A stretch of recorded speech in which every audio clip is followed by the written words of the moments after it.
Hello, welcome back. I'd like to thank all 43 of my subscribers for patiently waiting for the next video. It has been a minute since I've had anything to share. We are just now getting into spring, so we just went through the winter and the holidays and the first couple of cold months of winter, so there's not a lot going on as far as yard sales, garage sales, estate auctions. That stuff tends to slow down, and that's where I do most of my buying. So it's been a little bit since I had anything that I thought was worth sharing, but I will say that I finally have something to share with you, which is this weekend I went with some friends up to the Great Ohio Toy Show in Xenia, Ohio. This is a show that I've known about for several years, but have just not had it work out timing-wise to go. Usually there's been a conflict and just could not make it work. But this year I was determined to go, so we set it up and we made the trip.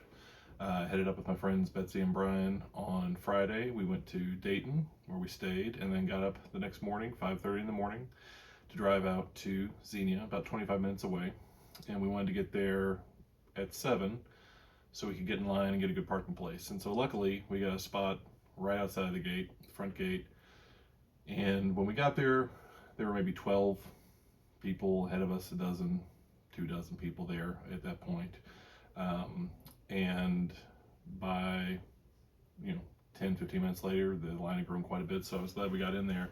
And at 7:30, they opened the gate so you can get in. People start lining up in front of the buildings. I'm sure if you're watching this, you already know, but if you don't, the Xenia show is advertised as the biggest toy show in the country.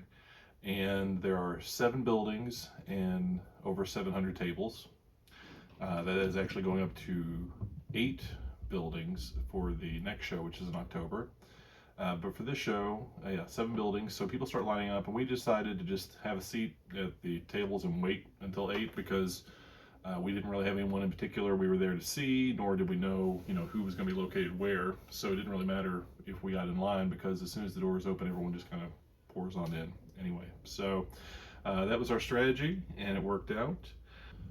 Now, I went to the show with the intention of shooting footage to share with you all. I bought a gimbal, I bought an extra battery pack, I was fully prepared. But what I learned about myself that day is that I don't really want to shoot footage. I really just want to look at the toys and buy toys and do toy stuff. And besides, there are a lot of people who do a whole lot better than I do or would do. I know that Froggy Flips was there. I know Dark Ride Dracula was there. I actually saw them. I'll mention more about that in a second. Scuba Steve, Reptiles, Rebels, and Games.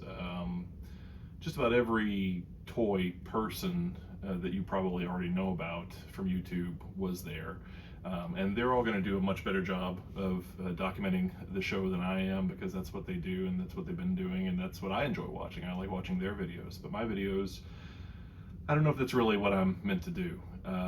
So I did bring the camera, and I got a little footage which I will share with you. It consists of a lot of footage of the backs of people's heads and some knees and awkward shots of the floor, and it's a really pretty fascinating 5 minutes or so. So if you like toy show footage, I have a little bit. So now that I've sold it, why don't we check that out right now. This Cinderella doll. Oh yeah. This exact one. You need some clothes for her. No, I You need a body. I still have my these. I did, but I have grade these guys. Okay. So.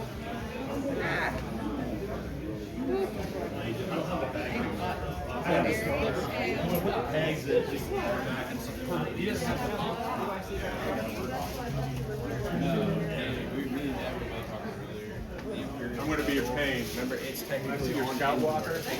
Yeah.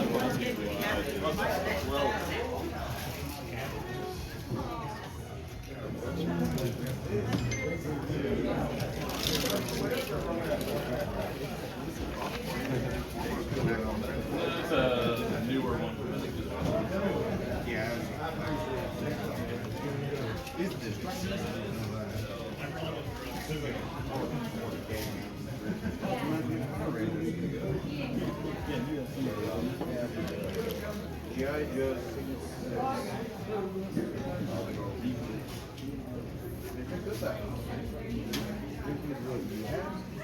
No, I didn't have one.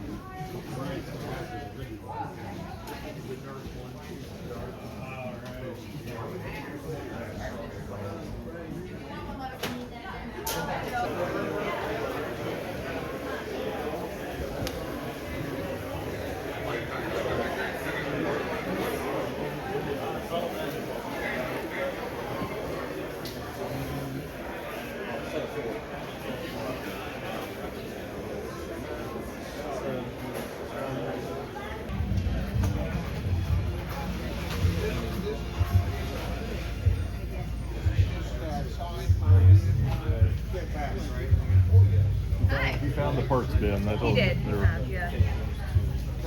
Nice. Yeah. Yeah. He sold out. Yeah. Cool. Yeah. Well, everyone's doing well today. I did not buy him initially because he was smiling. It's like, you can't put that smile on that dog. It's the wrong part of him. Yeah, he was very serious during this Yeah. part. Yeah. Very heartfelt.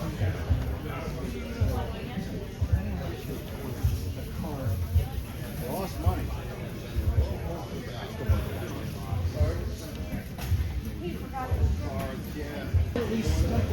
I think this is what this is.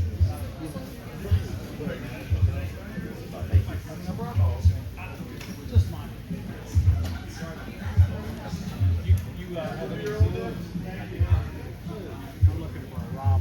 Okay.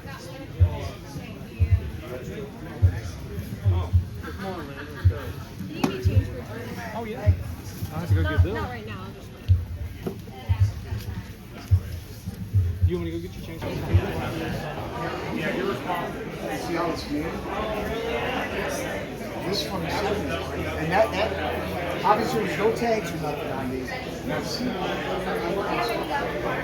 that's what it is. I'll be here in October. If you have one, please bring them and stop by. Yeah.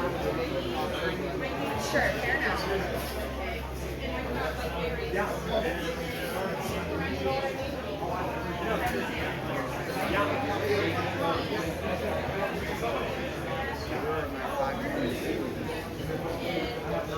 I'll just go back and get back around, checking the inside stuff.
And there you have it. Good as advertised, I would say. As I mentioned, I did see Dark Ride Dracula there. I think Andy and Amy. And I was going to say hi. They were across the room, and I thought, well, I'll go say hi to them in a minute because I do enjoy their show, their channel. And by the time I got over there, because there was a lot to look at, and by the time I got over there, they had already moved on. I didn't see them again. And it wasn't until I was editing the footage that I realized I walked right behind them, right past them, and would have talked to them then had I not had my face in a camera. I was looking at the camera and not looking at what the camera was seeing. So that should illustrate that I'm not the person you want shooting that footage. Hopefully I'll run into them again at some point and we'll say hi, because I do enjoy their stuff.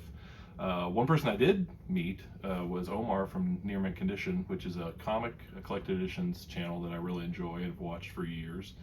And I know he's from Kentucky, like I am. And so I had to stop and say hi and tell him I enjoyed the channel. And he couldn't have been nicer. He's a total mensch, a very nice guy, very nice to talk to you briefly. I try not to interrupt him for too long. So there, well, hey, I have proof of that. Look, right here. Right, that happened. That was a real thing. So anyway, like I said, I don't have a lot of footage of the show, but I do have some footage to share with you of the stuff I bought, which is really what I'm interested in. So again, if you haven't been, I do think it's worth the trek, if it's reasonable for you to do so. It's a great show. Pretty much anything you can think of from just about every era of collecting and every kind of taste in collecting is represented, at least in a small way.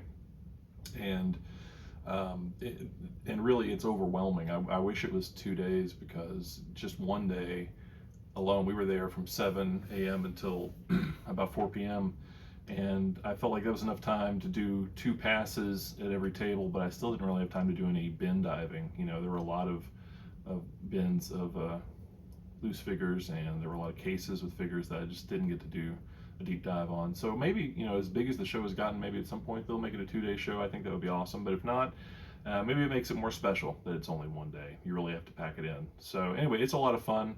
We had beautiful weather for it. Perfect day. It was very blustery, very windy.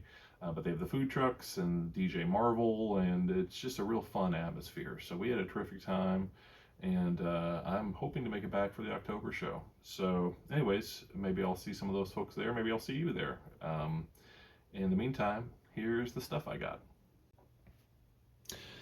So first up is this He-Man roleplay set from HG Toys.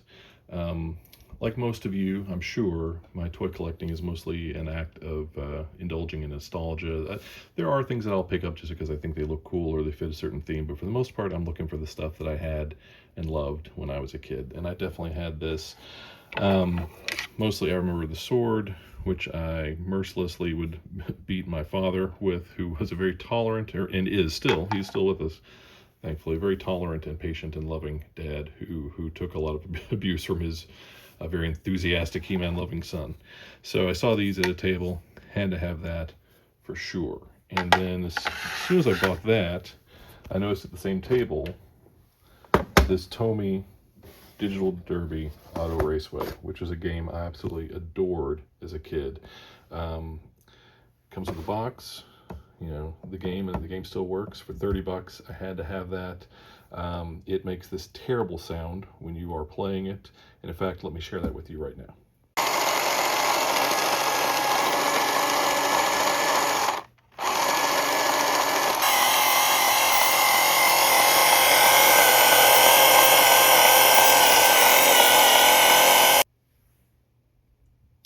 Had enough of that sound yet? Not nearly as much as my parents did, I'm sure. My next purchase was from John and Onise. If you go to toy shows in the tri-state area, basically in Kentucky and Indiana and Ohio, you probably know them or have dealt with them. They are very nice folks, and they will cut you really good deals on really cool stuff, which they seem to have an endless supply of. I have seen them at the Kentucky G.I. Joe show, which is where I do a lot of buying. And anyways, you know, I've never had a Scareglow. I always wanted one at a decent price. Of all the Motu stuff I've had, I've actually never had one, and so I thought now is the time, and they cut me a really good deal on it. Really nice cape, really nice weapon. Whoops, not gonna be nice if I keep dropping it. But anyways, really happy to finally add one of these to the collection, and especially because it was bundled with this other awesome stuff from them. So I was at their booth, and I walked up and I saw this display case full of all this Crystar crap, which was like an instant collection. It's not everything. There are still several pieces not here, but for a starter set, this is really nice.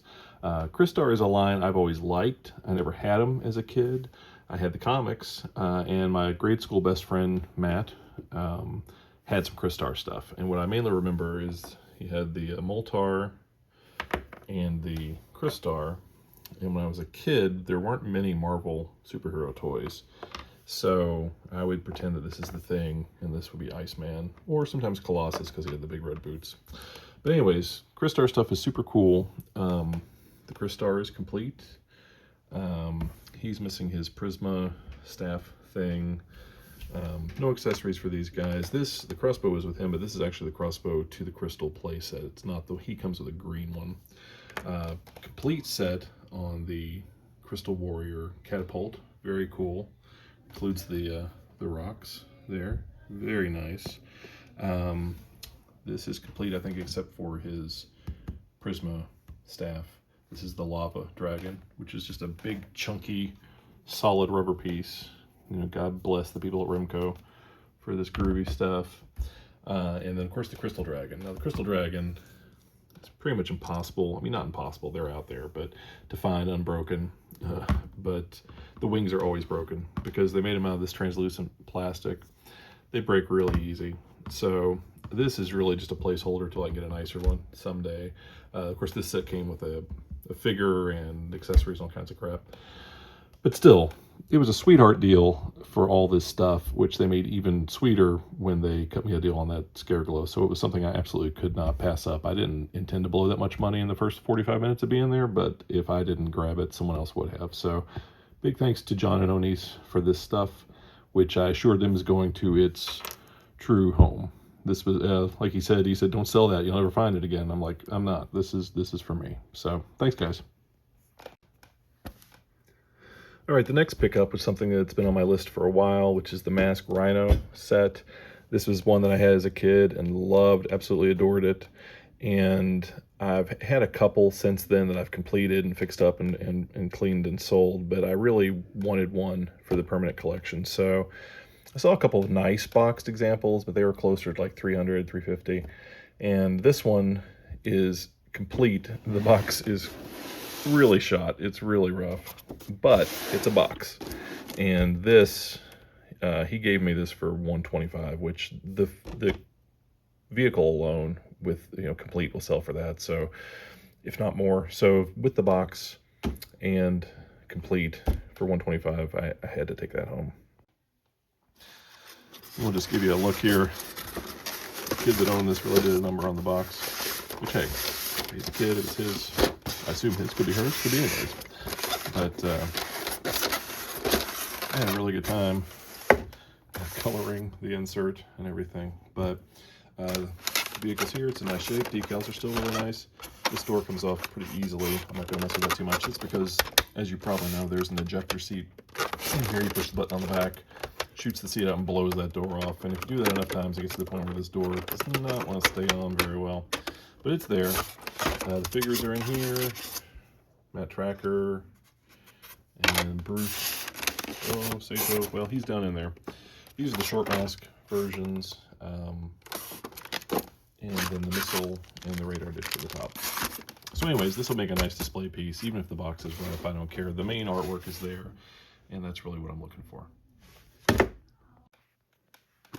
So one of my absolute favorite finds of the day is this Kusan Toys 1979 Sonic Phaser laser gun. I had this when I was a kid. I loved it, played with it all the time, and I had always wanted a box example, but you don't see them very often, and I've never personally, I'm sure they're out there on eBay or something, but never in the person have seen a sealed copy. And it is still in great shape. The plastic's good, still has the call-out sticker on the front. And what makes this great is this not Han Solo on the front, or as I've taken to calling him, non-Solo. He has a spaceship, he has a weird Dracula cape, you know, so yeah, Star Wars kids. 79, they were trying to appeal to a certain segment of the population there. But anyway, this is an awesome, awesome piece. I'm going to have to get a loose one to play with. And you can get the loose ones for like 20, 30 bucks. They're not much. But to find one in the package, pretty awesome. I saw this at Bruce Lamb's booth.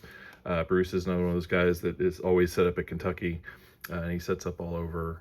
and I've bought a lot of stuff from him. I got my Kenner Alien from him. I got my Jaws Ideal game. I got my Humanoids Tendril. I mean, my Shogun Godzilla. I just bought a lot of stuff because he's a nice guy who gives, I don't know where he finds the stuff, but he has really great stuff, and it's always very fairly priced. He'll work with you on it. So again, thanks to Bruce for this, bringing this to its permanent home.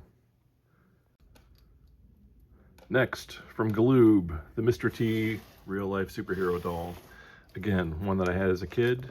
If you grew up when I grew up, you knew and loved Mr. T. I don't even remember the first time I saw Mr. T. He was always there. Mr. T is always with us. Huge A-Team fan. I had a poster on my door to my bedroom that I won by selling greeting cards and popcorn tins door to door. It was a different time, folks. But anyways, we did what we had to do to get our Mr. T fix. Anyways, this one, he's got the chains, he's got the earrings. Plastic is coming out of there. I might glue that back in. But anyways, there he is. This is one I had as a kid. I saw one, it was marked at $150 and maybe in a little nicer box. But this one at $100, I had to take home. So glad to have Mr. T back where he belongs. And my final pick up the show is the Kenner Knight Rider Knight 2000 voice car. I don't think it's this kit. There it is, kit. I don't know why they didn't just call it Knight Rider kit, but they call it the Knight 2000 voice car. This is another one I had as a kid. I pushed the license plate and it talks. This one's needs a little cleaning. I'm gonna get that windshield and polish this whole thing up a little bit, but this is another one I got from Bruce Lamb. I was actually done for the day, and I was making one final pass before I left the show, and had been looking for one but hadn't seen one, and happened to walk by his booth, and there it was sitting on top. And so I asked him how much, and then he told me what he would do for me, and then I had to run to the ATM because I couldn't pass up the deal he was going to give me on it. So box is very rough, but like he said, it's a box, and it is. It's a box, and that's really all I care about. Does have the instructions, which is nice. So yeah, kit in all of his glory. And that's it, folks. That's everything I got. Again, it was overwhelming. I could have easily spent 3 or 4 times what I brought, which was, it's never enough, but I'm still satisfied with the haul that I got, and I can't wait to go back again. Hopefully in October, if not in March, but we'll make it happen again. So anyways, thanks for watching if you did. If you're so inclined, you'd like to hit the subscribe and the like and all the things, that would, I don't know if it helps me, because I don't think I have enough people watching that this will ever turn into any kind of enterprise that anyone would actually care about. But it is a good way to spend some time and keeps me off the streets. So thanks everyone. If you went, I hope you had a good show. If not, I hope you can make it out. It's definitely worth your time. Okay, thanks and goodbye.